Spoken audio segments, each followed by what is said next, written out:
प्यारे दोस्तों, group D के साइंस के 25 क्वेश्चन को आइए देखते हैं जो कि इम्पोर्टेंट है एग्जामिनेशन के पॉइंट व्यू से। पहला प्रश्न क्या कह रहा है? पहला प्रश्न कह रहा है कि पौधों में वृद्धि केवल विशिष्ट क्षेत्रों में ही क्यों होती है?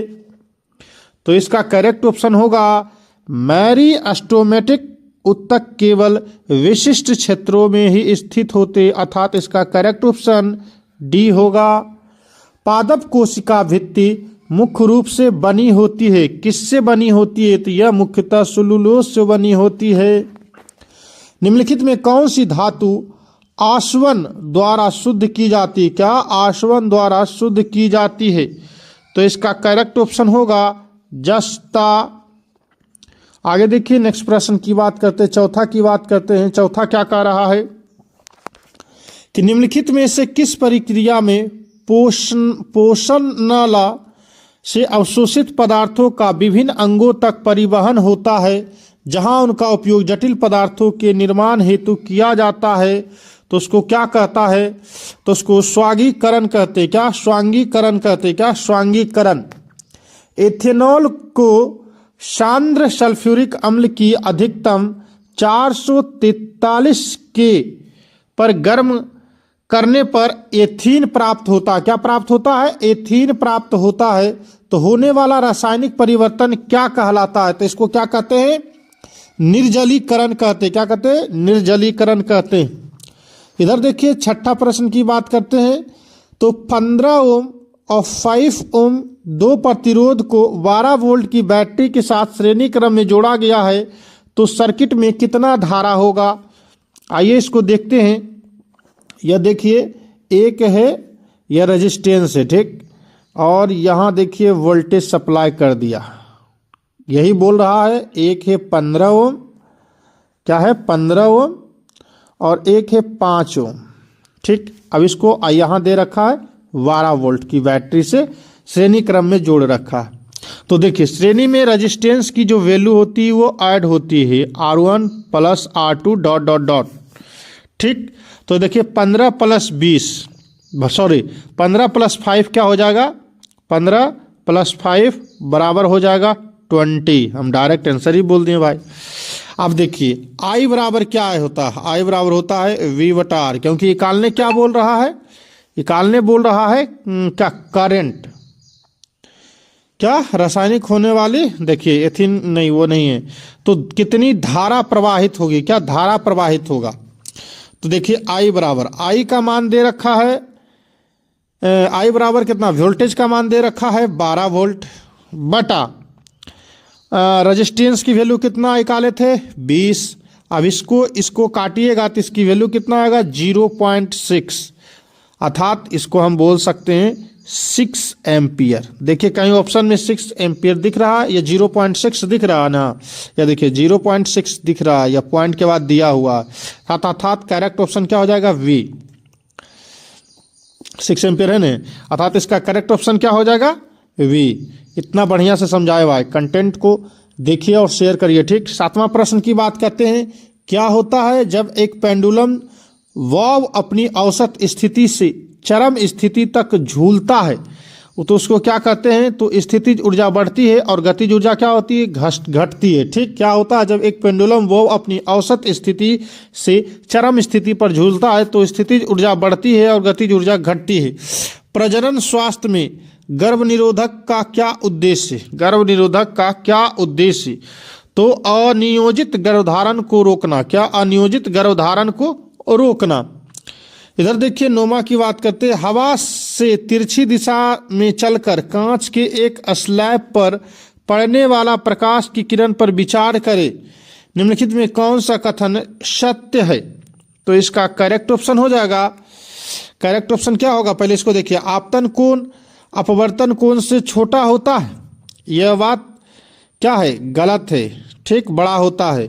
इधर देखिए, आपतन कोण निर्गम कोण से बड़ा होता है, ये भी बात क्या है? गलत है। क्योंकि निर्गमन कौन बोल रहा है, जबकि अपवर्तन नहीं बोल रहा। अपवर्तन रहता तो सही होता है। इधर देखिए, जैसे ही प्रकाश की किरण वायु के कांच में प्रवेश करती है तो प्रकाश की साल कम होती है। ये बात एकदम 100% सही है भाई।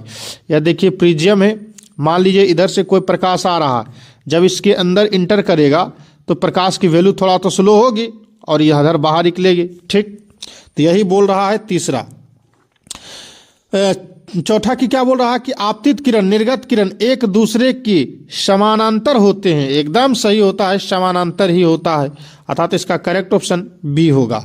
आगे देखिए नेक्स्ट प्रश्न की बात करते हैं। 10वां प्रश्न क्या कह रहा है? 10वां प्रश्न कह रहा है कि अभिकथन और कारण नामक निम्नलिखित में से दो कथनों का संबंध में से सही विकल्प का चयन करें। तो इसका करेक्ट ऑप्शन क्या होगा? इसका करेक्ट ऑप्शन क्या होगा? बी।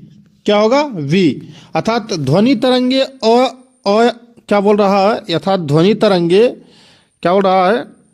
अर्थात ध्वनि तरंगे यांत्रिक तरंगे है। नहीं, ये बात भाई गलत बोल रहा है। ये ध्वनि तरंगे की संचरण के लिए भौतिक माध्यम की आवश्यकता होती है। हाँ, ये बात सही है, अर्थात इसका करेक्ट ऑप्शन हो गया बी, क्योंकि अभिकथन असत्य है, पहला असत्य है और दूसरा सत्य है। ठीक, 11वां प्रश्न की बात करते हैं। 11वां प्रश्न क्या कर रहा है? एक मुर्गी पालक ऐसे पक्षी चाहता है जो कम चारा खाए, ज़्यादा गर्मी सहन करे और अच्छी गुणवत्ता वाले चूजे पैदा करे। उसे कौन सी रणनीति अपनानी चाहिए? बताइए भाई। ये रेलवे में मुर्गी फार्म का क्या काम है? बट रेलवे है, कुछ भी पूछ सकता है। तो इसका करेक्ट ऑप्शन होगा विदेशी और स्थानीय मुर्गी पालन का संस्करण होना चाहिए, था डी ऑप्शन करेक्ट है। आगे देखिए नेक्स्ट प्रश्न की बात करते हैं। 12वां प्रश्न की बात करते हैं। थॉमसन के परमाणु मॉडल के अनुसार निम्नलिखित में कौन सा कथन सत्य है? तो इसका पहला ऑप्शन ही सत्य है। इलेक्ट्रॉन पॉजिटिव आवेशित गोले में यादृच्छिक रूप से प्रसारित होता, अर्थात पहला ऑप्शन ही करेक्ट है। आगे देखिए 13वां प्रश्न क्या कर रहा है कि निम्नलिखित में कौन सा कथन सही है? निम्नलिखित में कौन सा कथन सही है? तो इसका करेक्ट ऑप्शन होगा घृण सूचकों का उपयोग किसी यौगिक को अम्लीय या क्षारीय प्रकृति के जांच के लिए किया जाता है, अर्थात ये बात सही है। लौंग का तेल एक घृण सूचक है, ये भी बात सही है। लौंग के तेल का उपयोग किसी यौगिक शुद्धता की जांच के लिए किया जाता है, ये बात गलत है, अर्थात करेक्ट ऑप्शन क्या होगा? सी होगा। आगे देखिए 14वां प्रश्न क्या कह रहा है। 14वां प्रश्न की बात करते हैं। 14वां प्रश्न क्या कह रहा है कि आर्किमिडीज के सिद्धांत कहता है कि जब कोई पिंड किसी तरल पदार्थ में डूबा होता है तो उसे जब कोई पदार्थ किसी तरल पदार्थ में डूबा होता है तो उसे अनुभव होता है। क्या अनुभव होता है? तो उसके द्वारा अनुभव होता है पिंड द्वारा विस्थापित द्रव के भार के बराबर ऊपर की ओर बल लगता है। ठीक, अर्थात इसका करेक्ट ऑप्शन डी होगा। 15वां प्रश्न की बात करते हैं। निम्नलिखित में कौन सा कथन सबसे अच्छे ढंग से बताता है कि हार्मोनल गर्भ निरोधक गोलियों के लिए दुष्प्रभाव क्यों हो सकते हैं? क्योंकि वे प्राकृतिक हार्मोनल संतुलन को बाधित करती है और अन्य शारीरिक कार्यों को प्रभावित करती है, अर्थात करेक्ट ऑप्शन सी होगा। वही बात करते हैं, उस तत्व की पहचान कीजिए जो प्राकृतिक अणु के रूप में विद्यमान होती है, उसको क्या कहते हैं? हीलियम कहते हैं। क्या कहते हैं? हीलियम कहते हैं। क्या कहते हैं? हीलियम कहते हैं। 17वां प्रश्न क्या कह रहा है? 17वां प्रश्न कह रहा है कि निम्नलिखित में कौन सा कथन ठीक प्रकार से वर्णन करता है कि ठोस और द्रव की तुलना में गैस को आसानी से संपीड़ित किया जा सकता है? तो इसका करेक्ट ऑप्शन होगा वी। गैस के कण शिथिल रूप से संकुलित होते हैं और उनमें अंतराण्विक अंतराल अधिक होता है। क्या? अंतराण्विक अंतराल अधिक होता है। निम्नलिखित में से कौन सा यौन संचारित रोग जीवाणु के कारण होता है? तो इसका करेक्ट ऑप्शन होगा सुजाक। क्या? सुजाक। एक गोलीय लेंस की वृत्ताकार बाह्य रेखा अर्थात सर्कुलर आउटलाइन को प्रभावित व्यास को क्या कहते हैं? तो इसका करेक्ट ऑप्शन होगा द्वारक कहते हैं। क्या? द्वारक कहते हैं। 20वां प्रश्न की बात करते हैं। 20वां प्रश्न क्या कह रहा है कि निम्नलिखित में कौन सा से बड़े बांधों का परिमाण नहीं है? तो इसका करेक्ट ऑप्शन होगा वन रोपण। क्या? वन रोपण। निम्नलिखित में कौन से बड़े बांधों का परिमाण नहीं है? तो उसको क्या कहते हैं? वन रोपण। 21 की बात करते हैं। कार्बनिक यौगिक के संदर्भ में संक्षिप्त श्रृंखला संरचना की क्या विशेषता है? तो इसका करेक्ट ऑप्शन होगा डी। कार्बन परमाणु मुख्य कार्बन श्रृंखला से जुड़े होते हैं और पार्श्व समूह में बनाते हैं, अर्थात इसका करेक्ट ऑप्शन डी होगा। जब एथीन ब्रोमीन के साथ अभिक्रिया करता है तो किस उत्पाद का निर्माण होता है? तो इसका करेक्ट ऑप्शन होगा बी, अर्थात डाइब्रोमेथेन। क्या? डाइब्रोमेथेन। 23वां प्रश्न की बात करते हैं। 23वां क्या करा? निम्नलिखित में कौन सी गति समीकरण कण के अंतिम वेग से स्वतंत्र होता है? तो इसका करेक्ट ऑप्शन होगा, इसका करेक्ट ऑप्शन होगा S बराबर क्या? S बराबर UT। इसका देखिए, इसका पूरा इस पर हम एक न्यूमेरिकल बनाए हैं पार्ट 2 वीडियो में। क्या? S बराबर क्या होता है? UT 1/2 AT² होता है। इस पर मैंने एक न्यूमेरिकल बहुत सुंदर करवाया है पार्ट 2 वीडियो में, जरूर जाके इसको देखें। 24वां प्रश्न क्या कह रहा है? 24वां की बात करते हैं। 24वां प्रश्न कह रहा है कि कम द्रव्यमान और उच्च वेग वाली गोली समान चाल से फेंके गए एक भारी पत्थर की तुलना में लक्ष्य को अधिक गहराई तक भेदित करता है, क्योंकि इसका जड़त्व क्या होता है? कम होता है, अर्थात करेक्ट ऑप्शन डी होगा। निम्नलिखित में कौन सा किसी पदार्थ का अविलक्षणिक गुणधर्म है? तो इसका करेक्ट ऑप्शन होगा प्रतिरोध। आर बराबर क्या होता है? रो डेल्टा एल बटा ए होता है। क्या? आर बराबर क्या होता है? रो डेल्टा बटा ए होता है। ठीक, यह रेजिस्टेंस होता है, यह क्रॉस सेक्शनल एरिया होता है, यह लेंथ हो गया, एरर रेजिस्टिविटी हो गया। ठीक, अगर आपको कंटेंट अच्छा लगे तो चैनल को लाइक एंड सब्सक्राइब जरूर करें। धन्यवाद। साइंस के प्रश्न को आइए देखते हैं। पहला प्रश्न क्या कह रहा है? पहला प्रश्न कह रहा है कि न्यूटन की गति के प्रथम नियम, क्या? न्यूटन की गति के प्रथम नियम को क्या कहा जाता है? तो इसका करेक्ट ऑप्शन होगा जड़त्व का नियम। क्या? जड़त्व का नियम। वही त्वरण की बात करते हैं तो इसका अर्थ होता है वेग में परिवर्तन की दर को हम त्वरण कहते हैं, इसका डिफिनेशन से। आगे देखिए दूसरा प्रश्न क्या कह रहा है। दूसरा प्रश्न कह रहा है जड़त्व और द्रव्यमान के बीच संबंध को दर्शाने के लिए एक छात्र फुटबॉल को किक मारने की कठिनाई की तुलना समान आकार के पत्थर के किक मारने से करता है। तो कौन सा मूलतः सिद्धांत पत्थर के किक मारने से जुड़ी अधिक कठिनाई संभावित चोट को उचित ठहराता है? तो इसका करेक्ट ऑप्शन होगा क्या होगा? डी। क्या होगा? डी। पत्थर का द्रव्यमान अधिक होता है जिसके परिणाम स्वरूप जड़त्व भी इसमें अधिक लगेगा, अर्थात अपनी विरामावस्था को बदलने के लिए अधिक प्रतिरोध करता है, क्योंकि वो वजन में भारी होगा और उसको मारेगा तो भाई उसमें प्रतिरोध क्या होगा? अधिक लगेगा।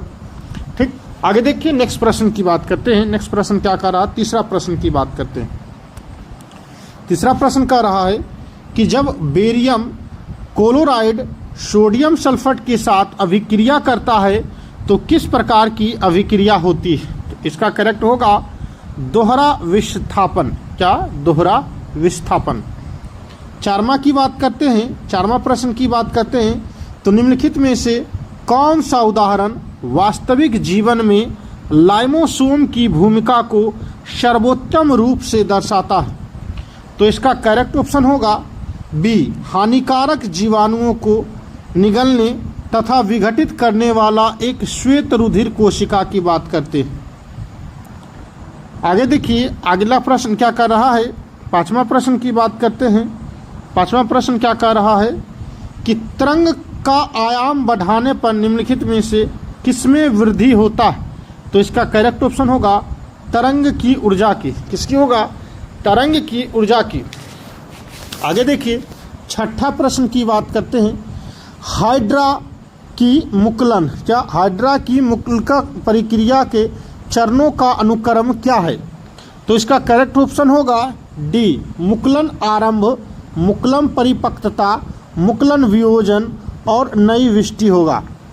सातवां प्रश्न की बात करते हैं। पृथ्वी के गुरुत्वीय बल के संदर्भ में निम्नलिखित में कौन सा कथन सत्य है? गुरुत्वीय बल की बात करता है तो यह वस्तु के द्रव्यमान पर निर्भर करता है। किसके निर्भर करता है? वस्तु के द्रव्यमान पर, अर्थात ऑप्शन ए करेक्ट है। आगे देखिए नेक्स्ट प्रश्न की बात करते हैं, 8वां प्रश्न की बात करते हैं। 8वां प्रश्न कह रहा है कि एक धात्विक चालक का प्रतिरोध से बढ़ता है, चालक के प्रतिरोध से बढ़ता है तो तापमान में वृद्धि होगा। ठीक, आगे देखिए नेक्स्ट प्रश्न क्या कह रहा है।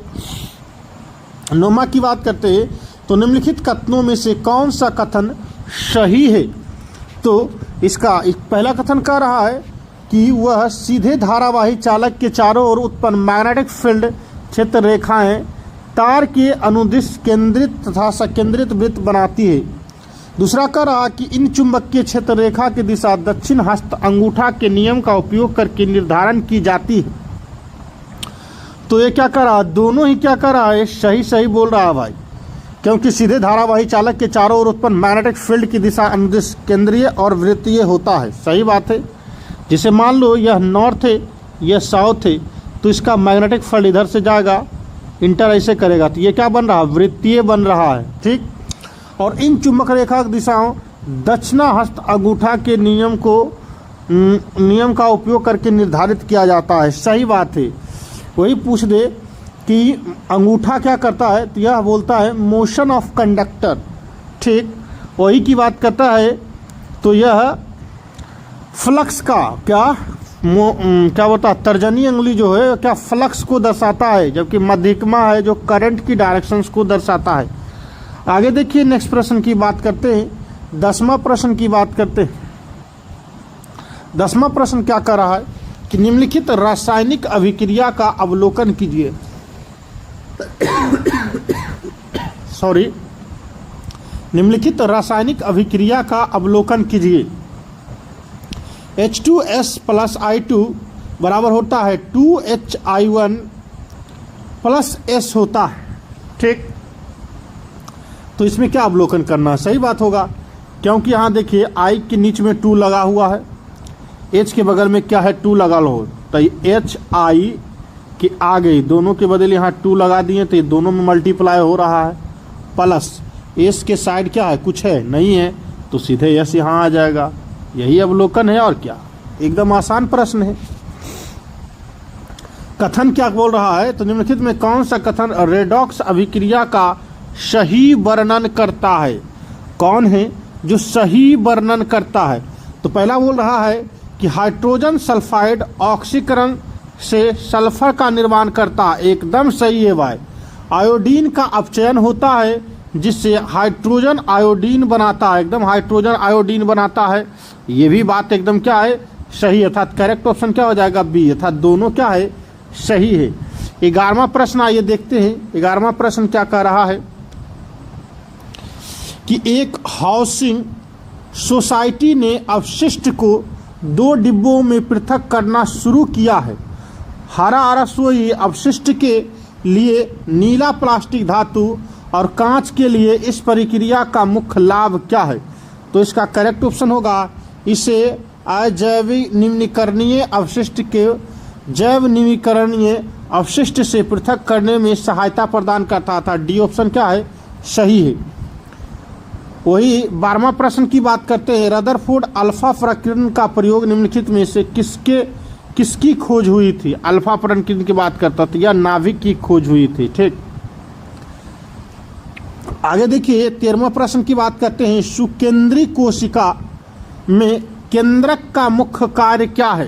तो इसका मुख्य कारक है कोशिकाओं के जीवन प्रक्रियाओं को निर्देशित करना, अर्थात ए ऑप्शन करेक्ट है। 14वां प्रश्न की बात करते हैं। 14वां प्रश्न की बात करते हैं। 14वां प्रश्न क्या करा, निम्नलिखित में कौन सा स्थितिज ऊर्जा का उदाहरण है। तो एक मेज पर रखी किताब, क्या, एक मेज पर रखी किताब।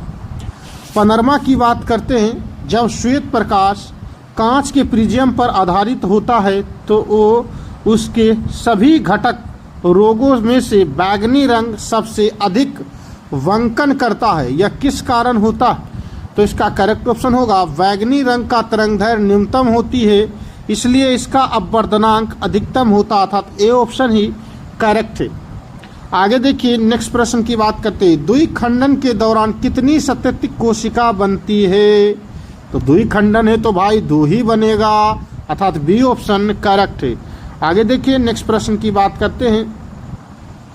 70वां प्रश्न की बात करते हैं। अवतल लेंस द्वारा निर्मित प्रतिबिंब संबंध में निम्नलिखित में कौन सा कथन सत्य नहीं है? नहीं है खोजना है भाई, किसको नहीं है खोजना है, ऐसा नहीं कि खोज दो, सही है। तो इसका करेक्ट ऑप्शन होगा अवतल लेंस द्वारा निर्मित प्रतिबिंब पर्दे पर प्राप्त नहीं किया जा सकता है। ये बात एकदम सही बोल रहा है, यहाँ बोल रहा है कि नहीं खोजना है। अवतल लेंस द्वारा निर्मित प्रतिबिंब पर्दे पर प्राप्त किया जा सकता है, ये बात भाई गलत है। ठीक। तीसरा क्या करा, निर्मित प्रतिबिंब सदैव बिंब के आकार की तुलना में छोटा होता है। तो ये बात क्या है, सही है। निर्मित प्रतिबिंब सदैव बिंब के आकार की तुलना में बड़ा होता है, नहीं क्या होता है, छोटा होता है, बड़ा नहीं होता, अर्थात ये गलत है। अर्थात करेक्ट ऑप्शन क्या होगा, सी होगा। आगे देखिए 18वां प्रश्न क्या कह रहा है। 18वां की बात करते हैं। 18वां प्रश्न कह रहा है कि पौधे की कोशिकाओं में सूजन या सिकुड़न की प्रक्रिया जिसके कारण आकार की गति में परिवर्तन होता है उसे सीधे तौर पर किस कारण के कारण होती है? तो किस कारण के कारण होता है? तो उनके आंतरिक जलाशय में परिवर्तन के कारण होता है। 19वां प्रश्न क्या करा, किसी पदार्थ की अवस्था चाहे वह ठोस हो, द्रव हो या गैस हो तो किसके द्वारा निर्धारित होता है? तो किसके द्वारा निर्धारित होता है? तो तापमान के द्वारा होता है, दाब के द्वारा होता है, परंतु आयतन के द्वारा नहीं होता, अर्थात करेक्ट ऑप्शन डी हो जाएगा। 20वां प्रश्न की बात करता है। 20वां प्रश्न क्या करा, टोटल भाई ग्रुप डी में 25 क्वेश्चन ही पूछता है, इसलिए 25 क्वेश्चन ही करवाएंगे आपको। आगे देखिए 20वां प्रश्न क्या कह रहा है, सक्रियता श्रृंखला में नीचे पाई जाने वाली धातु जैसे सोना, चांदी, प्लेटिनियम आमतौर पर प्राकृतिक में किस अवस्था में पाई जाती है? तो यह अपनी मुक्त अवस्था में पाई जाती है, अर्थात बी ऑप्शन करेक्ट है। 21वां प्रश्न क्या कह रहा है, असंतृप्त कार्बन यौगिक का सुस्पष्ट अभिलक्षण क्या है? तो इसका करेक्ट ऑप्शन होगा, इसमें कार्बन परमाणु के बीच कम से कम द्वि या आबंध होते हैं, अर्थात ऑप्शन सी क्या है, करेक्ट है। आगे देखिए नेक्स्ट प्रश्न की बात करते हैं। नेक्स्ट प्रश्न क्या कर रहा है, 22वां की बात करते हैं। 22वां प्रश्न की बात करते हैं। 22वां क्या कर रहा है कि निम्नलिखित अंगों में कौन सा अंग वृद्धि हार्मोन मोचन कारक विमोचन करता है, जो वृद्धि हार्मोन विमोचित करने के लिए पीयूष ग्रंथि को उत्पादित करता है? तो इसका करेक्ट ऑप्शन होगा अधेश्वेतक हाइपोथैलेमस, अर्थात ए ऑप्शन करेक्ट है। एक प्रबल अम्ल और दुर्बल क्षार से बने लवण विलयन का पीएच लगभग कितना होता है? तो इसका करेक्ट ऑप्शन होगा 7 के बराबर होगा। एक प्रबल अम्ल और एक प्रबल क्षार है तो बने लवण का विलयन का पीएच मान कितना होता है? तो किसके बोलेंगे, 7 के बराबर होता है। 24वां की बात करते हैं। एक छात्र परागण से पहले पुष्प की वर्तिका देता है और सबसे अधिक संभावित परिणाम क्या होगा? तो इसका करेक्ट ऑप्शन होगा निषेचन नहीं होगा, अर्थात सी ऑप्शन सही है। 25वां की बात करते हैं। निम्नलिखित में कौन सा क्रियाकलाप द्रव के कणों के बीच रिक्त स्थान की उपस्थिति को प्रदर्शित करता है? तो इसका करेक्ट ऑप्शन होगा चीनी को जल में घोलना। क्या द्रव के कणों के बीच रिक्त स्थान को प्रदर्शित करता है? चीनी को जल में घोलना। अगर आपको कंटेंट अच्छा लगे तो चैनल को जरूर सब्सक्राइब करें। धन्यवाद। प्रश्न क्या कर रहा है, पहला प्रश्न कह रहा है कि एक पिंड को ऊंचाई से गिराया जाता है। एक पिंड को क्या करता है, ऊंचाई से गिराया जाता है। यदि यह तीन सेकेंड तक गिरता है और ग्रेविटी का कितना दे रखा वैल्यू, 10 मीटर पर सेकेंड स्क्वायर दे रखा है, तो इसको डायरेक्ट मल्टीप्लाई कर दीजिए 3 से, तो इसका हो जाएगा 30 मीटर पर सेकेंड हो जाएगा। ठीक, अर्थात इसका करेक्ट आंसर ए होगा। क्या होगा, ए होगा। दूसरा प्रश्न क्या कह रहा है कि साबुन की मार्जन क्रिया मिसेल की मुख्य भूमिका क्या है? तो इसका करेक्ट ऑप्शन होगा डी, कपड़ों से तेल और गंदगी को ट्रम्प करना और हटाना। लेंस, क्या लेंस? तीसरा प्रश्न आइए देखते हैं। तीसरा कह रहा लेंस की शक्ति को किस रूप में परिभाषित किया जाता है? तो इसका करेक्ट होगा मीटर्स में, और इसकी फोकस दूरी की क्या होता है? व्युत्क्रम होता है। किसमें करते हैं? मीटर्स में करते हैं, परंतु इसकी फोकस दूरी व्युत्क्रम में होता है। आइए देखिए चौथा प्रश्न की बात करते हैं। चौथा प्रश्न क्या कह रहा है? चौथा प्रश्न कह रहा है कि निम्नलिखित कथनों में से कौन सा सही है? तो इसका करेक्ट ऑप्शन होगा सी। ये बोल रहा है कि किया गया कार्य बल के दिशा के आधार पर पॉजिटिव या नेगेटिव हो सकता, अर्थात करेक्ट ऑप्शन सी है। ठीक। पांचवा प्रश्न क्या कह रहा है कि निम्नलिखित में से किसका उपयोग विलयन की सांद्रता को व्यक्त करने के लिए नहीं किया जा सकता? क्या नहीं किया जा सकता है? तो इसका करेक्ट होगा सी, अर्थात विलयन का आयतन द्रव्यमान प्रतिशत का, विलयन का आयतन द्रव्यमान प्रतिशत। छठा प्रश्न देखिए, यह केमिस्ट्री फिजिक्स से क्या बोलता है? बायोलॉजी से है। अस्थमा मुख्यतः श्वसन तंत्र के किस भाग को प्रभावित करता है? तो आप सभी जानते हैं कि यह ब्रोंकिओल्स को प्रभावित करता है। क्या? ब्रोंकिओल्स को प्रभावित करता है, अर्थात सी की बात करते हैं। सातवां प्रश्न आइए देखते हैं क्या कर रहा है कि निम्नलिखित में कौन सी धातु सक्रियता श्रेणी के माध्यम से निष्कासित किया जाता है? तो इसको कहते हैं किसको? लोहा को। किसको कहते हैं? लोहा को। ठीक। आगे देखिए नेक्स्ट प्रश्न की बात करते हैं। आठवां प्रश्न क्या कह रहा है? आठवां प्रश्न कह रहा है कि जब मुद्रित सामग्री पर एक मोटी कांच की पट्टी रखी जाती है तो अक्षर उभरे हुए दिखाई देते हैं, ऐसा किसके कारण होता है? तो इसका करेक्ट आंसर होगा प्रकाश के अपवर्तन के कारण, अर्थात पहला प्रश्न ही, ए ऑप्शन ही करेक्ट है। आगे देखिए नेक्स्ट प्रश्न की बात करते हैं, 9वां की बात करते हैं। जब जल और पोषक तत्व उपलब्ध होते हैं तो शैवाल प्रक्रिया द्वारा तेजी से वृद्धि करते हैं और गुणित होते हैं। इसका करेक्ट आंसर क्या होगा?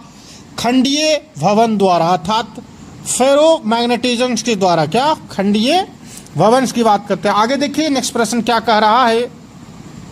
क्या होता है जब जिंक के छड़ को जलीय कॉपर सल्फेट विलयन में रखा जाता है? तो क्या होता है?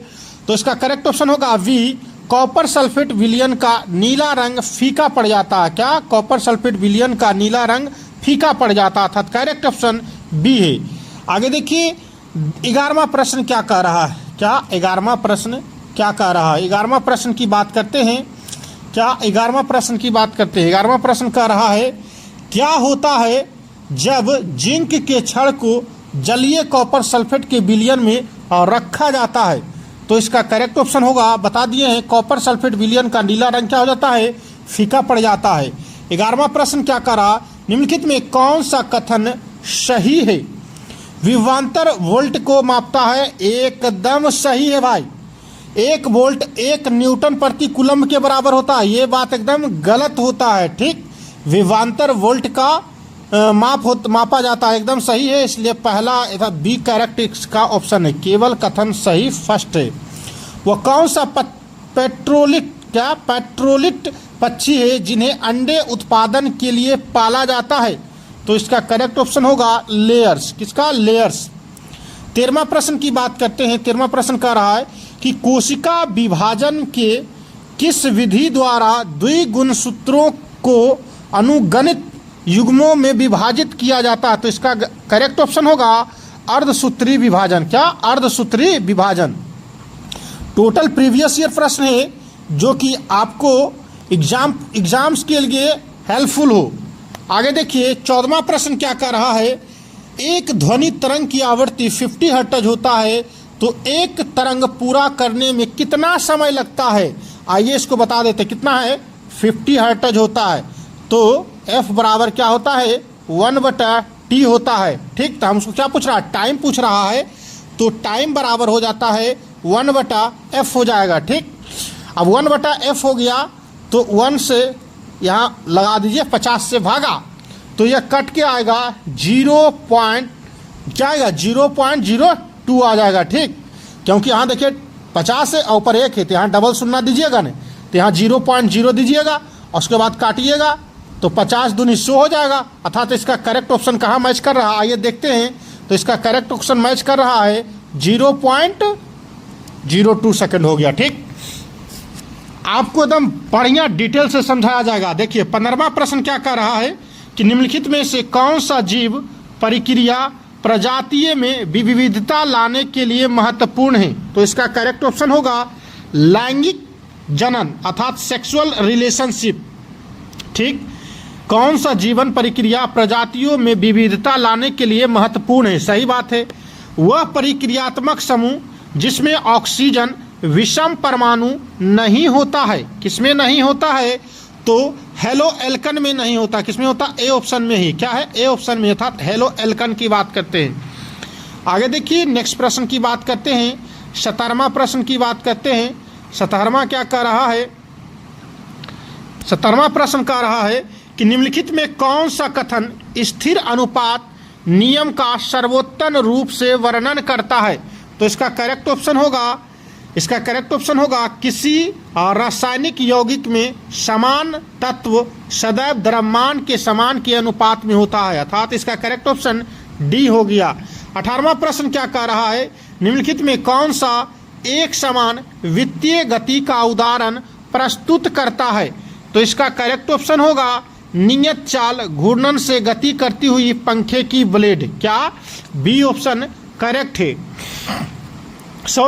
19वां प्रश्न क्या कर रहा है कि निम्नलिखित में कौन सा पादप उत्तक प्रकाश संश्लेषण करता है। तो इसका करेक्ट ऑप्शन होगा हरित उत्तक। क्या, हरित उत्तक। निम्नलिखित में कौन सा पादप उत्तक प्रकाश संश्लेषण करता है, तो हरित उत्तक। आगे देखिए नेक्स्ट प्रश्न की बात करते हैं। नेक्स्ट प्रश्न क्या कह रहा है, 20वां प्रश्न क्या कह रहा है, 20वां प्रश्न कह रहा है कि एक कुंडली का प्रतिरोध अर्थात रेजिस्टेंस की वैल्यू कितना है, 44 है। यदि इसे वोल्टेज दे रखा है, वोल्टेज दे रखा कितना, 220 दे रखा, आपूर्ति से जोड़ा जाए तो कुंडली द्वारा खपत की गई पावर बराबर क्या होता है, पावर बराबर क्या होता है, V² बटा R होता है। ठीक, V का वैल्यू कितना दे रखा है, पावर बराबर क्या होता है, पावर बराबर क्या होता है, V² बटा R होता है। तो यहाँ देखिए 220 गुने 220 बटा 44, देखिए 11 दूनी 22, 11 चक 44। ठीक, यहाँ देखिए फिर इधर काट दीजिए, 11 दूनी 22 और 2 दूनी के 4। ठीक, और उसके बाद यहाँ देखिए 11 दूनी 22 हो गया ना, यहाँ भी 11 है और यहाँ भी सॉरी देखिए ये हो गया 11 चक 44, 11 दूनी 22। ठीक, यहाँ हो गया, हाँ तो ये देखिए ये 2 हो गया, ये 2 से ये 2 कट गया, तो इसका करेक्ट कितना आ गया, 1100 वाट आ गया, अर्थात करेक्ट ऑप्शन वी हो गया।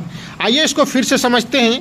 फिर से क्या कर रहा है कि पावर बराबर क्या होता है, पावर बराबर होता है V² बटा R होता है। V का मान कितना दे रखा है, 220 दे रखा है, अर्थात 220 दे रखा है। ठीक, और यहाँ देखिए 44 है। ठीक, तो देखिए 22 दूनी क्या होता है, ऐसे ही काट दीजिए, 22 दूनी क्या हो गया, 44।